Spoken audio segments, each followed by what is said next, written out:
I got a new tractor and it's awesome.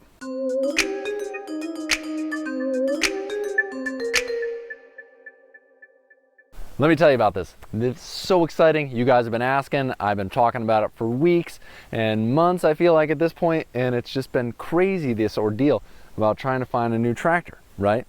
And finally settled on the perfect machine for me and my farm.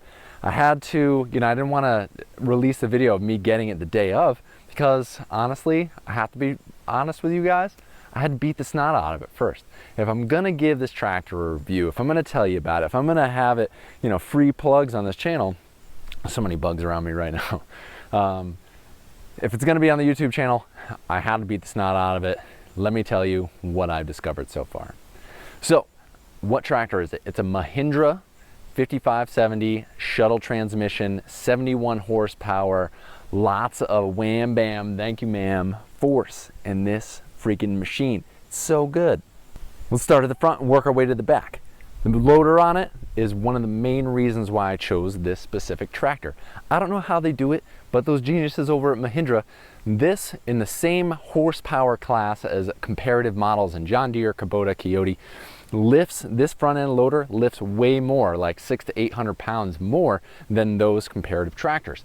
At the points, what this loader is rated for is 3,100 pounds, 3,100 pounds at the points, lifting power. And I have a brewery, I have a farm, livestock farm where I'm moving lots of grain.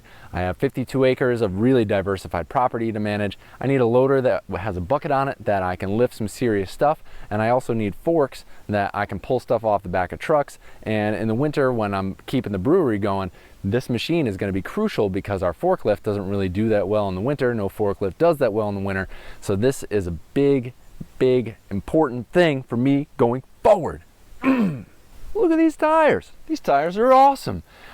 Tires. I have wet property, a lot of wetlands on our property. It's really dry summer, so it's not really a problem. But in general, it's kind of a problem. And I wanted big wheels and having a larger, taller axle base so that when it got wet, it got soggy. If I was getting into some sketchy areas of the property, I like to push machines to their limits.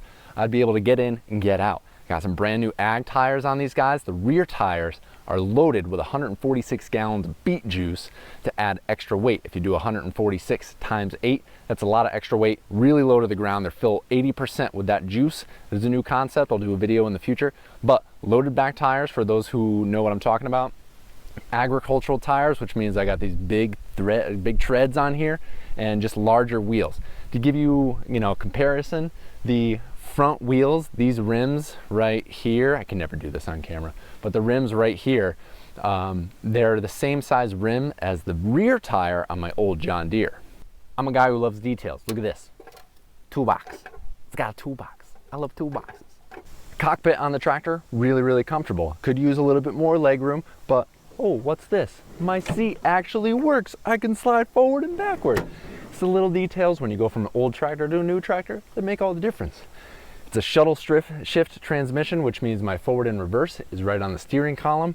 I have high and low, and then 1, 2, 3, 4. So that gives me 8 gears, high, low, 1, 2, 3, 4. This right here controls my front end loader.